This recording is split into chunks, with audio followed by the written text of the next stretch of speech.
ኢስላም በጣም የሚገርም ዲን ነው። ወላሂ የሚገርም ዲን ነው። ረዲና بالاسلام ዲና እስልምና ያላካተተው የህይወት ዘርፍ የለም።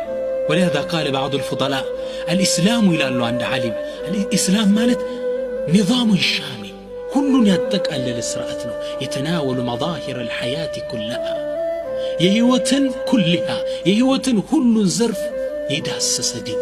ጫማ ስለብስ ذكر አለ፣ ኮስ ስለብስ ذكر አለ፣ ሽንት ቤት ስትገባ ذكر አለ፣ ስትወጣ ذكر አለ። ያለከው የህይወት ዘርፍ የለም። መኪና ላይ ስትወጣ ምን ትላለህ አንተ? ጉዞ ልትሄድ ወይም ከቤት ወጥተህ ታክሲ ስትሳፈር ቢስሚላህ በአላህ ስም አልሐምዱሊላህ ምስጋና ለአላህ ይድረሰው ሱብሓነ አለዚ ሰኸረ ለና ሃዛ ወማ ኩና ለሁ ሙቅሪኒን።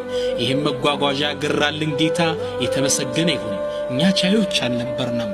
ወኢና ኢላ ረቢና ለሙንቀሊቡን መመለሻችንም ወደ አላህ ነው ትልና አልሐምዱሊላህ አልሐምዱሊላህ አልሐምዱሊላህ ሶስቴ ትላለህ። አላሁ አክበር አላሁ አክበር አላሁ አክበር ሶስቴ ትልና ከዛ ወዲያ ምን ትላለህ? አላሁመ አንተ ጌታዬ አላህ እኒ ظለምቱ ነፍሲ ነፍሴን በድያለሁ ፈግፊር ሊ ማረኝ